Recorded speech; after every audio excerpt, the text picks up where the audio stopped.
안녕하세요. 성우전지원의 언니가 읽어줄게 입니다. 잘 지내셨어요? 네, 저도 잘 지냈습니다. 오늘 여러분께 소개할 작품은 이태준 작가의 달밤입니다. 지난해에 어떤 공연을 할 수 있는 기회가 있었어요.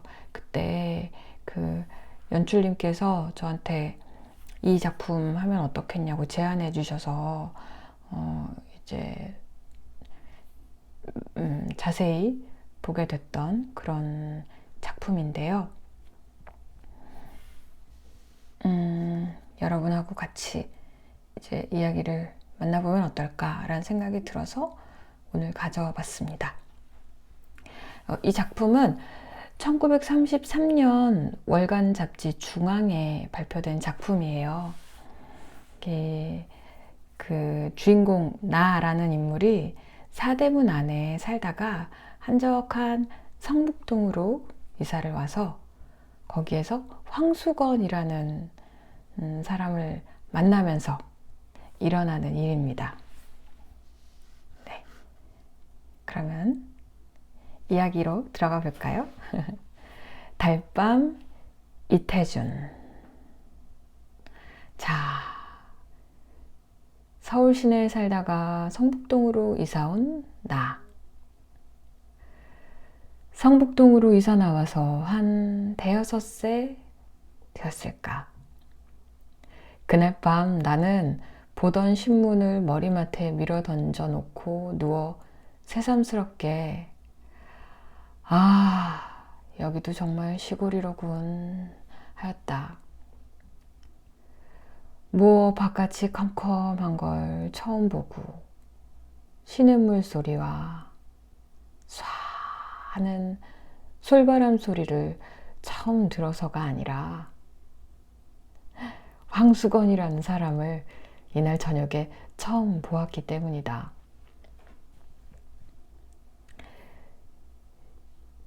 이사 와서 이 나라는 인물이 여기가 정말 시골이구나 라고 생각하고 느끼게 된 거는 그 환경이나 뭐 전원 때문이 아니라 황수건이라는 사람을 만나면서 여기가 정말 시골이구나 라고 느꼈다는 거예요. 자, 보세요.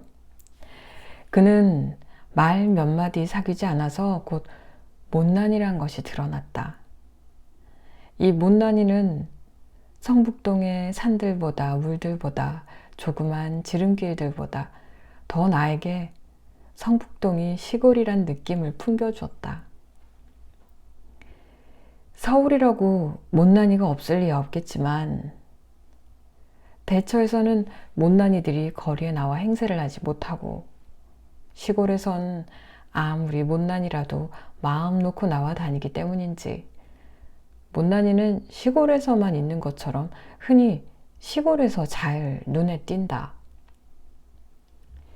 그리고 또 흔히 그는 태고대 사람처럼 그 우둔하면서도 천진스러운 눈을 가지고 자기 동리에 처음 들어서는 손에게 가장 순박한 시골의 정취를 돋워주는 것이다.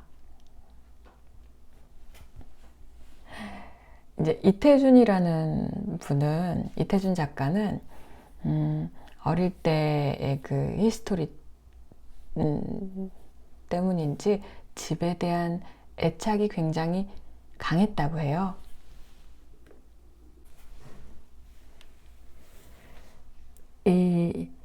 이태준 작가는 집에 대한 애착이 굉장히 강했다고 해요. 그 철원에서 태어나긴 했지만 부모님을 따라서 어린 시절에 블라디보스토크에 가서 자랐다고 하거든요.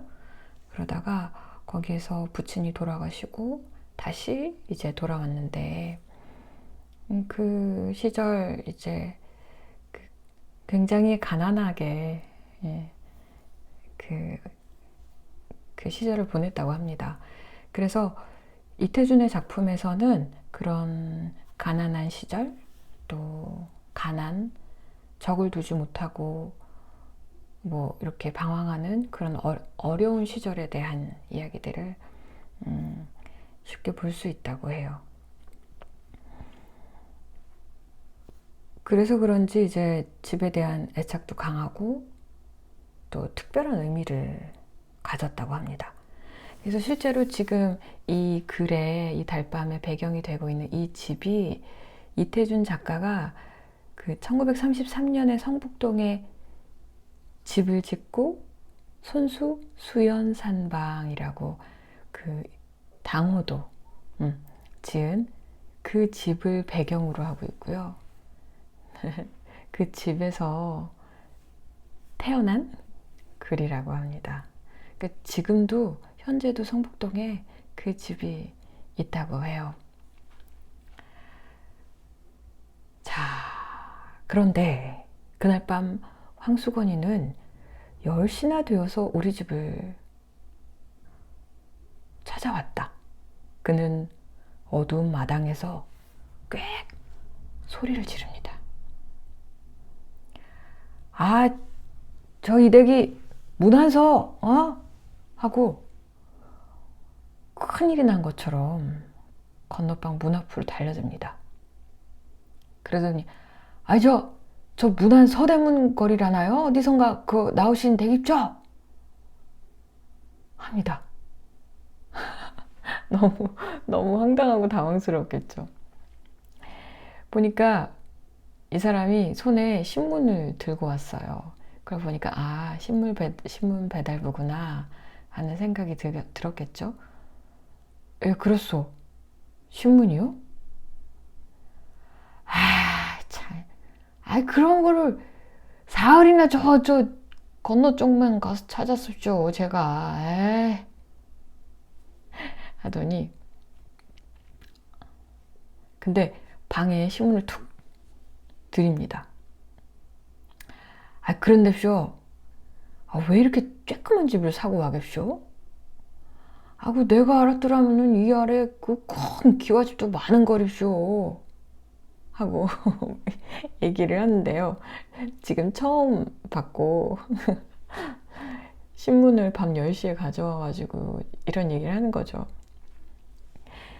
그래서 나는 굉장히 당황스럽지만 황수건이를 글을 이렇게 유심히 봅니다.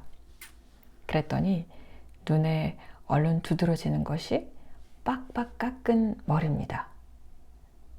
그리고 보통 크다는 정도 이상으로 골이 크다. 그런데다 옆으로 보니 짱구 대가리다. 그렇소? 아무튼 집 찾느라 수고했어. 그러니까 큰 눈과 큰 입이 일시에 희죽거리며 모르쇼. 이게 제 업인데쇼.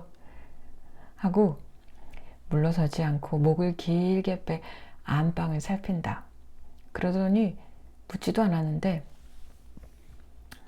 저는 입쇼. 이 동네 사는 황수건이라고 합니다. 하고 인사를 합니다. 그래서 깍듯하게 성명을 대면서 인사를 했습니다. 그랬더니 또 황수건이가 싱글벙글 하면서 이 댁엔 개가 없네요 합니다. 아직 없다고 하니까 그 개 그까짓 거가 두지 마십시오.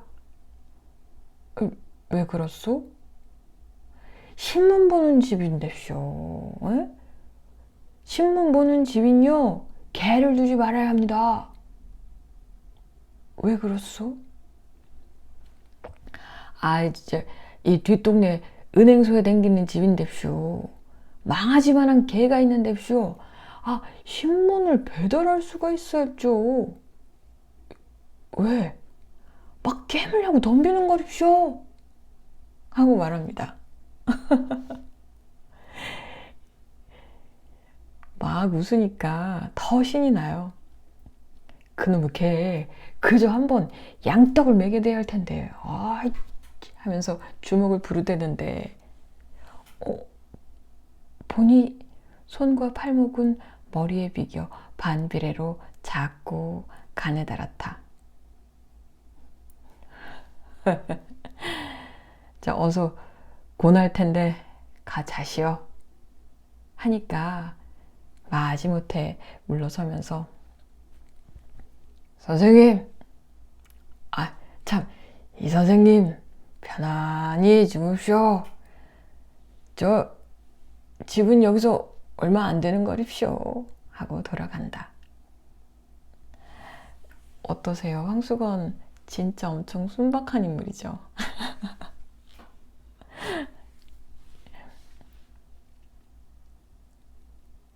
자, 근데 다음 날은요. 집을 알고 오는데도 9시가 지나서야 옵니다. 신문 배달 왔습니다 하고 소리를 치면서 들어서요. 아니, 오늘은 왜 늦었어? 하고 물으니까 자유그럽죠 하고 또 다른 얘기를 꺼내요. 얼마나 얘기를 잘하는지. 자기가 워낙 이 아래에 있는 삼산학교에서 일을 보다가 어떤 선생님하고 뜻이 안 맞아가지고 나왔다. 지금은 신문 배달을 하고 있는데 이게 원 배달은 아니고 보조 배달일을 하고 있는 거다. 그리고 또 집에 또 양친하고 형님 내외, 조카, 또 본인과 본인 부인까지 7이 함께 산다는 거. 또 저희 아버지와 저희 형님 이름이 무엇이고 자기 이름은 황간데 목숨, 수, 세울, 건 해서 황수건이기 때문에 아이들이 노랑수건이라고 놀려서 성북동에서는 가가호호해서 노랑수건 하면 다 자긴 줄 안다고 또 그걸 또 자랑스럽게 또 얘기를 합니다. 그래서 이제 주인공이 얘기를 해요. 저 어서 그만 다른 집에도 신문 갖다 줘야 하지 않소? 하니까 그제서야 마지 못해서 이제 돌아 나갑니다.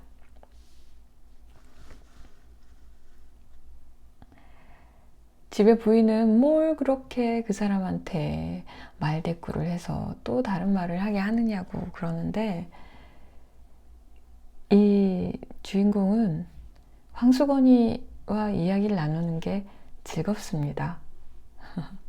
그와 이렇게 대화가 오가는 것이 참 재미가 있었다고 해요.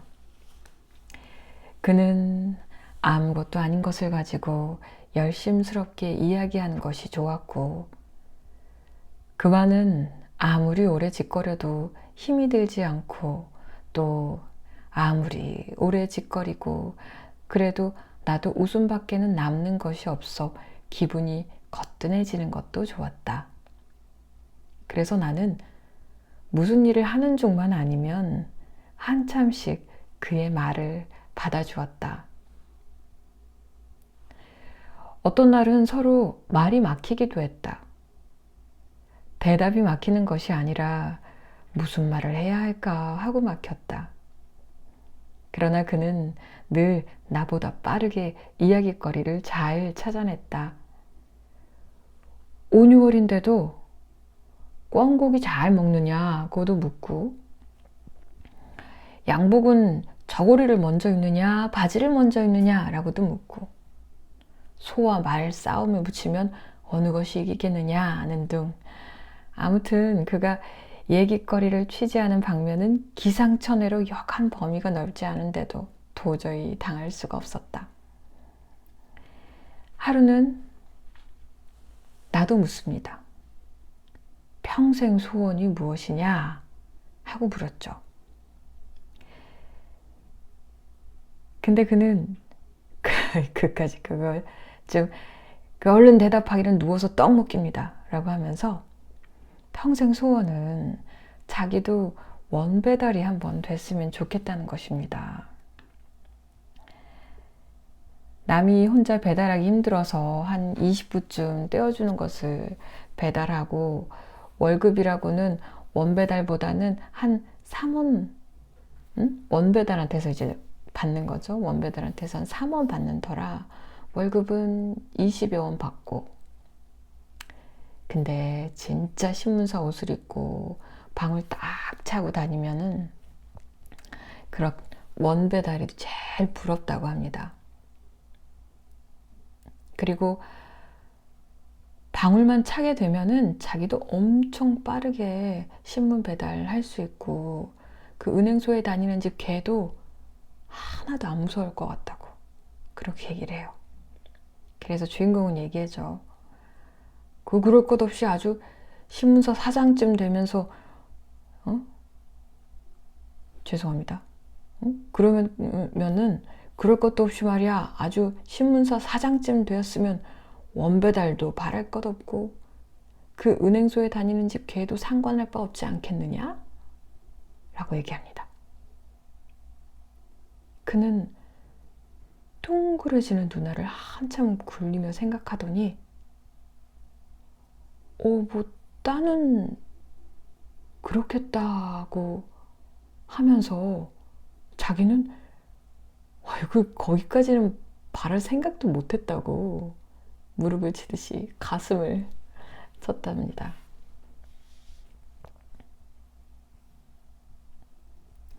자, 이태준 작가가 이렇게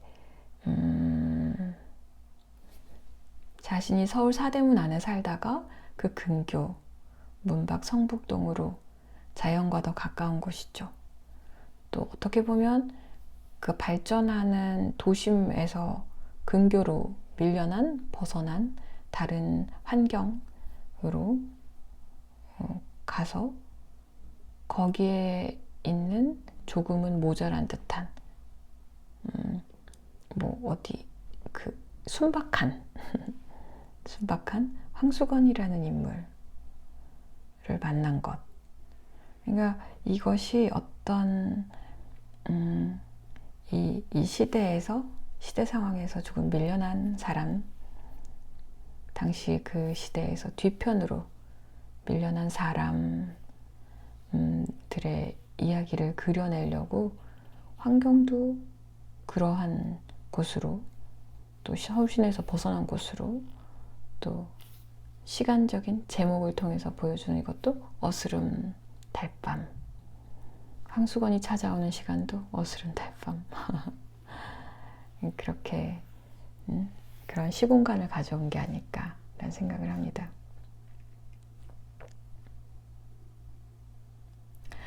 근데 하루는 말입니다.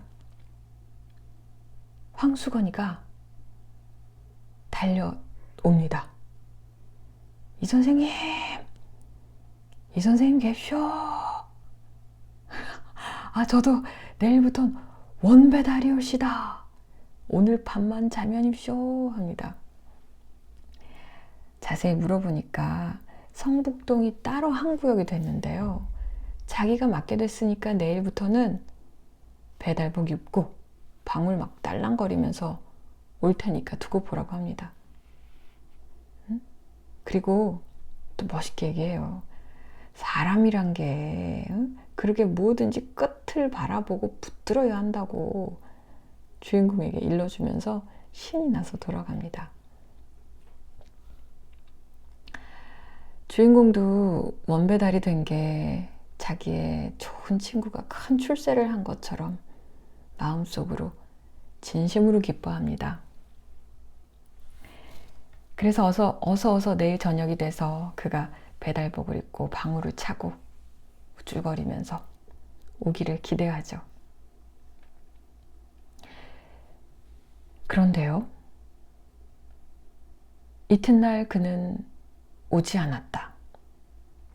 밤이 늦도록 신문도 그도 오지 않았다. 그 다음 날도 신문도 그도 오지 않았다. 그러다 사흘째 되는 날에야 이날은 해도 지기 전인데 방울 소리가 요란스럽게 우리 집으로 뛰어들었다. 대그랑대그랑. 어디 보자 하고 나는 방에서 뛰어나갔다. 그런데 웬일일까? 정말 배달복에 방울을 차고 신문을 들고 들어선 사람은 황수건이가 아니라 처음 보는 사람이다. 왜 전에 사람은 어디 가고 당신이요? 하고 물으니 그는 에, 제가 성북동을 맡았습니다. 한다. 야, 그럼 전에 사람은 어딜 맡았소? 하니 그는 피식 웃으면서. 아이, 그까지 반편을 어딜 맡깁니까? 배달부로 쓰려다가 똑똑지가 못하니까 안 쓰고 말았나 봅니다. 합니다. 그럼 보조 배달도 떨어졌어? 그럼요. 여기가 따로 한 구역이 된 걸요. 하면서 방울을 울리며 나갔다. 이렇게 되었으니 황수건이가 우리 집에 올 길은 없어지고 말았다. 나도 가끔 문 안에는 다니지만 그의 집은 내가 다니는 길 옆은 아닌 듯 길가에서도 잘 보이지 않았다.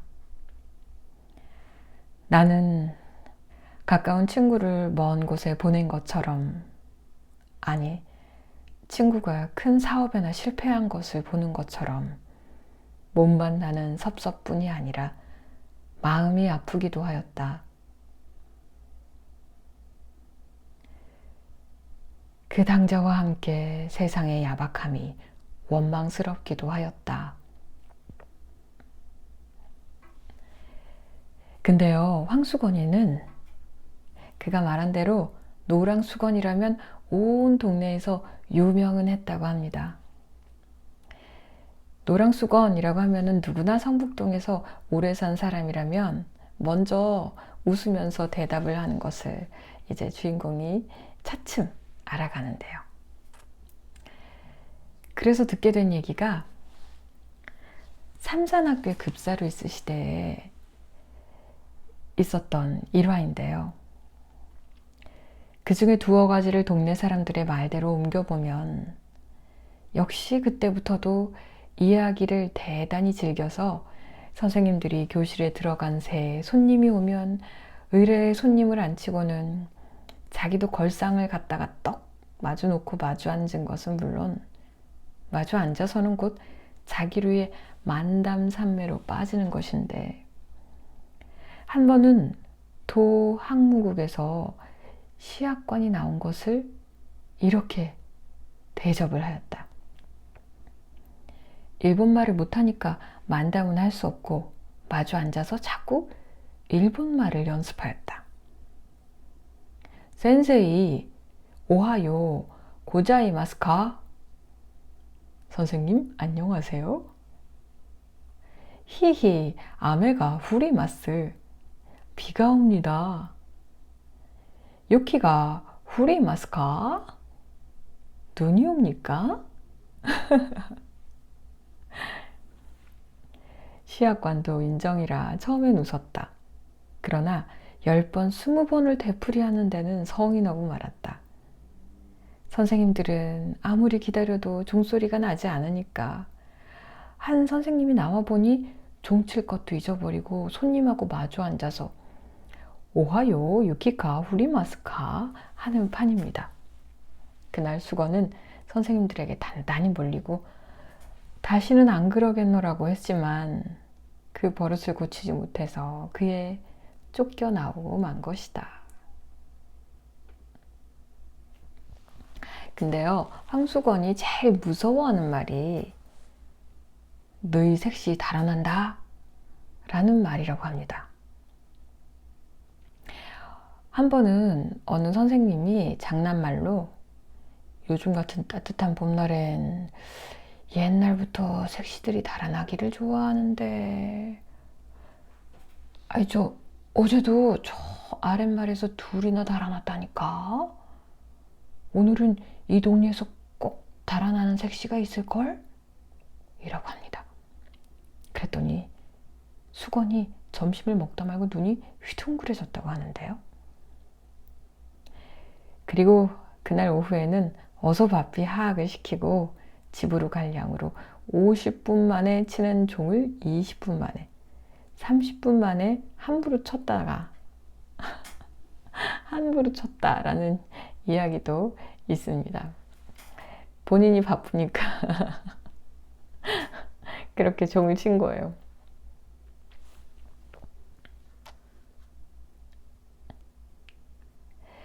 근데 이 당시에 그 소설을 쓸 당시에 성북동이 작가들이 많이 모여드는 그 예술의 근거지였다고 해요. 여기가 환경이 자연이 가깝고 또 전원을 마주하고 있으니까 부자들의 별장도 많았다고 하고요. 구보 씨의 일기라는 작품을 쓴 박태원 소설가는 작품에서 성북동을 자연이 있고 한적함이 있고 또 심지어 고독도 준비되어 있다라고 쓰고 있다고 합니다. 이 대목에서 당시 성북동에 대해서 좀 짐작할 수 있죠. 하루는 주인공도 거의 황수건을 잊었을 쯤 이 선생님 갭쇼? 하고 수건이가 찾아왔습니다. 선생님 요즘 신문이 걸르지 않고 잘 없쇼? 하고 배달 감독이나 된 듯이 묻습니다. 오, 잘 오. 왜 그래요? 늦지는 않고쇼? 일찍이 제때마다 꼭꼭 옵쇼? 당신이 돌 때보다 3시간은 일찍이 오고 날마다 꼭꼭 잘 오. 하니까 머리를 퍽쩍퍽쩍 긁으면서 하루라도 걸르기만 해라. 신문사에 가서 대뜸 일러 바치지. 하고 그 빈약한 주먹을 부르댄다. 그런데요 선생님. 왜 그래요? 삼산학교의 말씀이에요. 제 대신 들어온 급사가 저보다 근력이 세게 생겼었죠? 나는 그 사람을 보지 못해서 모르겠소. 하니 그는 은근한 말소리로 해죽거리며 제가 거기 또 들어가 보려옵쇼. 운동을 합죠. 어떻게 운동을 하오? 그까짓 거 날마다 사무실로 갔죠. 다시 써달라고 졸라댔죠. 그랬더니 새 급사란 녀석이 저보다 크기도 무척 크댔쇼. 그 녀석이 막 붉은뎁지다 그래. 그래 한 번은 싸움을 해야 할 텐데쇼. 그 녀석이 근력이 얼마나 센지 알아야 덤벼들 텐데쇼.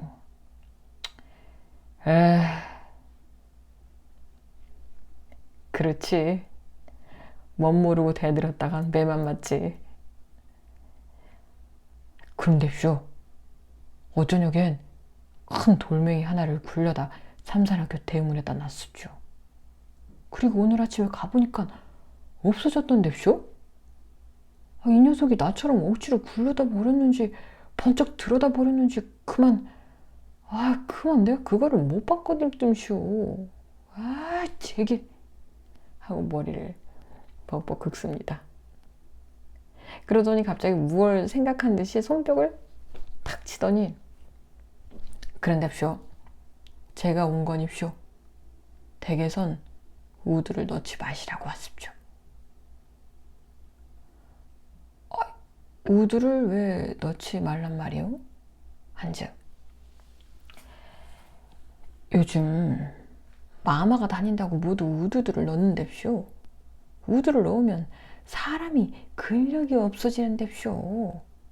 하고 자기 팔을 걷어올려 우두 자리를 보이면서 이걸 보쇼. 저도 우두를 이렇게 넣기 때문에 근력이 줄었습죠. 한다. 아니 우두를 넣으면 근력이 준다고 누가 그랬디까?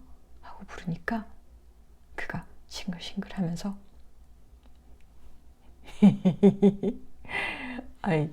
제가 생각했는습죠 합니다. 왜 그랬소? 하니까 저 아래에 윤군보라고 있는데 기운이 장산됩쇼. 삼산학교 그 녀석도 우두만 넣었다면 아직 그 별 무서울 게 없는데 말입니다. 근데 그거를 모르겠거든요. 주인공이 그렇게 용한 생각을 하고 일러주러 왔으니 아주 고맙소 합니다. 그가 좋아서 싱글싱글 하면서 머리를 긁어요. 그래, 삼산학교에 다시 들기만 기다리고 있어? 하고 부르니 그는 돈만 있으면 그까짓 거 누가 잔심부름꾼 노릇을 합쇼. 미천만 있으면 삼산학교 앞에 가서 뻐젓이 장사를 할 텐데쇼. 무슨 장사? 아, 방학 될 때까지 참외 장사도 하고요. 가을부턴 군밤 장사, 외떡 장사, 습자지, 도화지 장사 막 합죠. 삼산학교 학생들이 저를 어떻게 좋아하는데쇼. 저를 선생님들보다 낫게 치는데쇼. 아, 황수건이가 그래도 할 일이 있네요. 학교 앞에 가서 장사하면 되는데 라고 이야기를 합니다. 그러니까 주인공이 그에게 돈 3원을 건네줍니다. 나는 그날 그에게 돈 3원을 주었다. 그의 말대로 삼산학교 앞에 가서 뻐젓이 참외 장사라도 해보라고. 그리고 돈은 남지 못하면 돌려오지 않아도 좋다 하였다. 그는 3원 돈에 덩실덩실 춤을 추다시피 뛰어갔다. 그리고 그 이튿날 선생님 잡수시라고 쇼 하고 나 없을 때 참외 3개를 갖다 두고 갔다. 그리고는 온 여름 동안 그는 우리 집에 얼른 하지 않았다. 들으니 참외 장사를 해보긴 했는데 이내에 장마가 들어 미천만 까먹었고, 또 그까짓 것보다 한 가지 놀라운 소식은 그의 아내가 달아났단 것이다. 저희끼리 금실은 괜찮았건만 동서가 못 견디게 굴어서 달아난 것이라 한다. 남편만 남 같으면 따로 살림 나는 날이나 기다리고 살 것이나 평생 동서 밑에서 살아야 할 신세를 생각하고 달아난 것이라 한다. 어떡해요. 수건이 제일 무서워하는 말이 부인 도망간다는 말이었다는데 제일 소중하고 귀한 사람이었을 텐데, 그쵸? 그런데 요 며칠 전이었다. 밤인데 달포만의 수건이가 우리 집을 찾아왔다. 웬 포도 큰 것으로 대여섯 송이를 종이에 싸지도 않고 맨손에 들고 왔다. 그는 벙긋거리며 선생님 잡수라고 사왔습죠 라고 하는데 왕왕 왕왕 웬 사람 하나가 날쌔게 그의 뒤를 따라 들어옵니다. 그러더니 수건의 멱살을 확 움켜쥐고 끌고 나가요. 수건은 그 우둔한 얼굴이 새하얗게 질리면서 꼼짝도 못하고 끌려나갑니다. 주인공은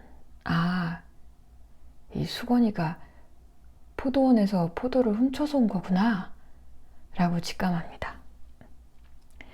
그래서 쫓아나가 매를 말리고 포도값을 물어주죠. 근데 어느 틈에 수건은 사라지고 보이지를 않습니다. 나는 그 5송이의 포도를 탁자 위에 얹어놓고 오래 바라보며 아껴 먹었다. 그의 은근한 순정의 열매를 먹듯 하나를 가지고도 오래 입안에 굴려보며 먹었다.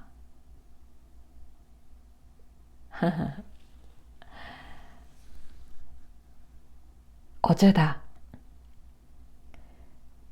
문 안에 들어갔다 늦어서 나오는데 불빛 없는 성북도 길 위에는 밝은 달빛이 깁을 깐 듯하였다. 그런데 포도원길을 올라오라니까 누가 맑지도 못한 목청으로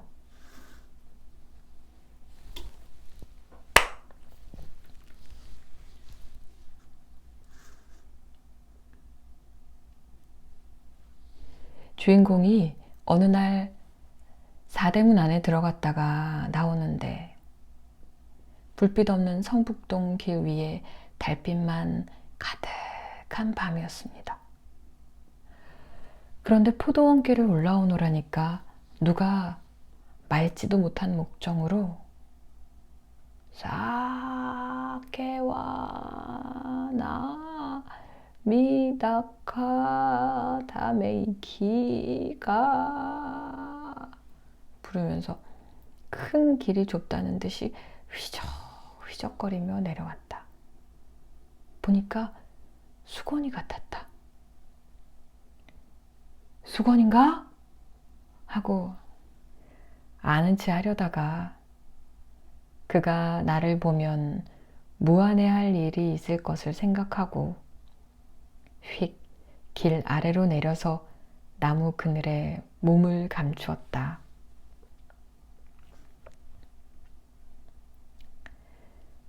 그는 길은 보지도 않고 달만 쳐다보며 노래는 그 이상은 외우지도 못하는 듯 첫 줄만 한 줄만 되풀이하면서 전에는 본 적이 없는데 담배를 다 벅벅 빨면서 지나갔다.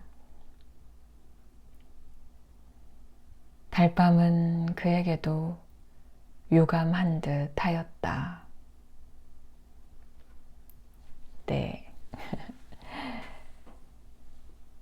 이 뭔가 부족한, 순박한, 아주 순박한데 세상살이에 서툴다 보니까 뭐 행동도 대응도 뭐 살아가는 것도 부족하고 서툴고 그럴 수밖에 없는 그런 수건. 근데 그런 상황인데도 신문 배달도 할 수 없고 장사도 잘 안 되고 부인도 도망간 그런 상황에서도 마지막까지 자신을 알아주고 이야기 나눠주고 한 이 주인공에게 마음을 표현했습니다. 그런